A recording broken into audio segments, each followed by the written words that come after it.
Thank you, Chairman. Thanks to the panel. Thank you for being here today. I know it's a long morning and early afternoon, I guess.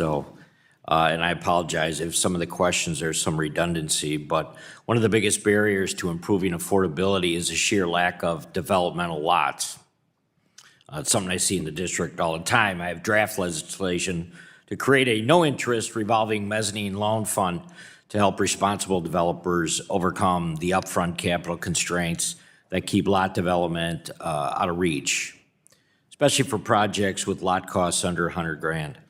Mr. Sears, I know we've talked about this in the past, but can you just, how would increasing the supply of just buildable lots through this type of like targeted and repayable financing impact the entry-level home prices?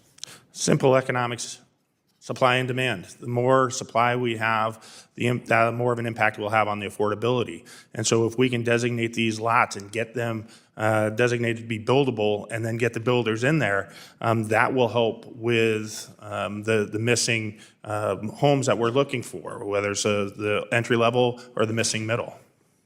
It's very evident that the underground portion of any new subdivision just adds astronomical costs to the overall development.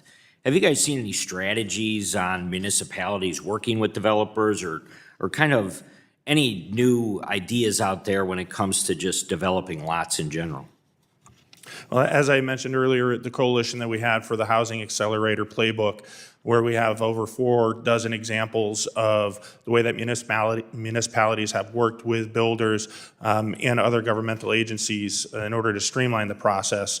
I don't know for sure if we have an example about the infrastructure issue in there, but anything that can be done to reduce the cost of infrastructure or to assist in that would be greatly appreciated and would help with construction of more units. Oh, very good.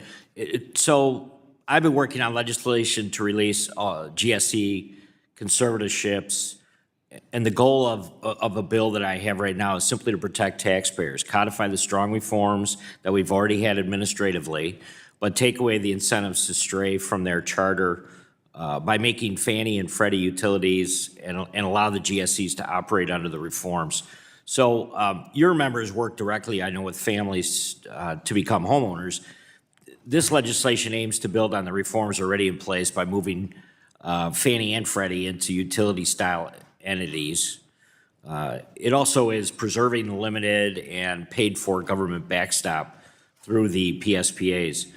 How could this kind of utility model strengthen stability in the secondary mortgage market and ultimately help more families access affordable home ownership? Yes, I know that them coming out of conservatorship has been something we've talked about for a long time, but we would fully support the utility type model. With that said, what we'd want to make sure is that the 30-year fixed rate mortgage remains a bedrock of the financing that's available. We'd also want to make sure that there's the government guarantee, and then finally, if there is any revenue that is generated from this, we would ask that we make sure that that money is geared towards housing and used for public-private partnerships, because from what I understand, anytime there's these types of partnerships, the private sector will put in 10 times the amount of money as the federal government. So we could be talking about trillions of dollars influx into the housing economy. And just one more kind of tail question.